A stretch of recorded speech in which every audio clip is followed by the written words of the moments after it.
ସାଙ୍ଗମାନେ ଘରେ ହେଇଗଲା ଡବା ଖାଲି, ସେଇଥିପାଇଁ ଗଡେଇଦେଲି ମୁଁ ଡିମାର୍ଟ ର ଭାବୁଥିଲି ଗୋଟେ ଭଲ ମଜାଦାର ବ୍ଲଗ ବନେଇବି ବୋଲି। ଭିଡିଓ ଦେଖି ମନ ଖରାପ ହେଇଗଲା। ମନ ଖରାପରୁ ମନେ ପଡିଲା ମୋନାକୋ ବିସ୍କୁଟ ନେବା ପାଇଁ। ଯଦି ମନ ଖୁସି ଥାନ୍ତା ତାହେଲେ କଣ ନେଇଥାନ୍ତି?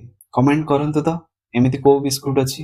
ସାଙ୍ଗମାନେ ମୁଁ ଆଗରେ ପଛରେ ସବୁଆଡେ ଜନସମୁଦ୍ର, କୁଁ କାଁ ଫେଁ ଫାଁ ଗେରେ ଗେରେ ଫେରେ ଫେରେ ଧ୍ୱନିରେ ପୁରା କମ୍ପି ଉଠୁଥିଲା ଡିମାର୍ଟ। ହଠାତ୍ ବାୟୁମଣ୍ଡଳରେ ଗୋଟେ ଫୁସ୍କୁଟିଆ ଗନ୍ଧ ମୋ ନାକ ଦ୍ୱାର ଦେଶରେ ପ୍ରବେଶ କରିଲା ଓ ମୋ ନାକ ପାଟି ପୁରା ମୋଡି ହୋଇଗଲା। ଅଣନିଶ୍ୱାସୀ ହୋଇ ଧାଇଁଲି ମୁଁ ଏକ ଜନବିରଳ ସ୍ଥାନକୁ। ହଠାତ୍ ମୋ ନଜର ପଡିଲା ଗୋଟେ ପ୍ୟାକେଟ ଉପରେ। ପ୍ୟାକେଟରେ ଲେଖା ଥିଲା ସଫଳ। ମୁଣ୍ଡ ଉପରେ ପ୍ରବଳ ଚାପ ପକାଇ ଜାଣିଲି ଯେଉଁମାନେ ବିଫଳ ହେଉଥିଲେ ସେମାନେ ଏଠାରୁ ପ୍ୟାକେଟ ଖାଇ ସଫଳ ହୋଇଯାଉ। ମୁଁ ବି ଭାବୁଥିଲି ଗୋଟେ ନେଇଗଲେ ଭଲ ହେଇଥାନ୍ତା, କିନ୍ତୁ ଗୁରୁଜନ ମାନଙ୍କ ଶିକ୍ଷା ମତେ କର୍ମ କରିବାରୁ ଅଟକାଇ ଦେଲା। ସେଥିପାଇଁ ମୁଁ ନେଲି ଗୋଟେ ନାଲି ଧଉଳିଆ ଆଇସ୍କ୍ରିମ। ଆଜି ଭଲ ବ୍ଲଗ ଗୋଟେ କରିବି ବୋଲି ଭାବୁଥିଲି, କିନ୍ତୁ ଏ ଭିଡରେ କିଛି ହେଇପାରିଲାନି। ସେଥିପାଇଁ ମନ ପୁରା ଖରାପ ହେଇଗଲା। ଆପଣ ମାନଙ୍କ ମୁହଁରେ ଟିକେ ହସ ଦେଲେ ମତେ ବହୁତ ଭଲ ଲାଗେ। ଦେଖନ୍ତୁ ମୋ ମୁହଁଟା କେମିତି ଆମ୍ବିଳିଆ ହେଇଯାଇଛି।